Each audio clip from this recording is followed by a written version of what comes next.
સુરતમાં 1 કરોડના ડ્રગ્સમાં 3 મહિનાથી વોન્ટેડ આરોપી નેપાળથી આવતા જ દબોચાયો। સુરતના લાલગેટમાંથી એસઓજીએ 3.5 મહિના પહેલાં 1 કરોડનું એમડી ડ્રગ્સ પકડી પાડ્યું હતું। આ ગુનામાં 33 વર્ષીય ડ્રગ્સ માફિયા શહેબાઝ આલમ ઇરશાદ હુસૈન ખાનને લાલગેટ પોલીસે ઝડપી પાડ્યો છે। ડ્રગ્સ પકડાયું ત્યારે શહેબાઝ યુપી વતન ભાગી ગયો અને ત્યાંથી બોર્ડર ક્રોસ કરી નેપાળ જતો રહ્યો હતો। નેપાળથી ફરી યુપી આવી ગયો હતો। યુપીથી પાછો સુરત આવતા લાલગેટ પોલીસે પકડી લીધો હતો। મુખ્ય સૂત્રધાર મોહમ્મદ કાસિફ શહેબાઝને એક ટ્રીપના 5,000 રૂપિયા આપતો હતો। એમડી ડ્રગ્સ લેવા માટે આરોપી 3 વખત સાગરીતો સાથે મુંબઈ ગયો હતો।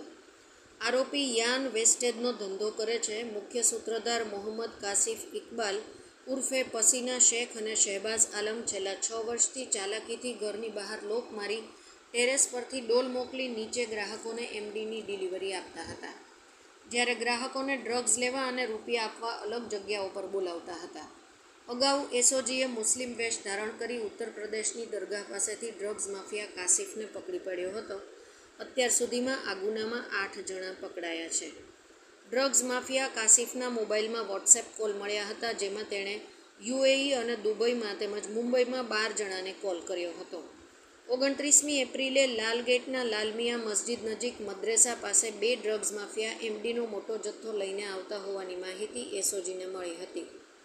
આરોપીને પકડવા જતાં બાઇક અને મોપેડ મૂકી લેપટોપની બેગ રોડ પર ફેંકી શેરીમાં ભાગી ગયા હતા।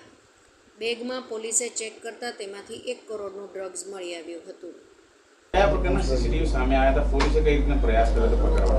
જે તે વખતે એસઓજીના કર્મચારીઓ જાણે આની ઉપર વોચમાં હતા અને આ જે ડીલ થવાની હતી ત્યારે ત્યાં કાસિફ અને શહેબાઝ આલમ બંને સાથે જ હતા। ત્યારે પોલીસે રેડ કરી એ દરમિયાનમાં એ બેગ ફેંકી અને ભાગી ગયેલો અને જે સીસીટીવીમાં પણ કેદ થયેલું છે અને સીસીટીવી પણ આ કેસની અંદર પુરાવા રૂપે રાખેલા છે।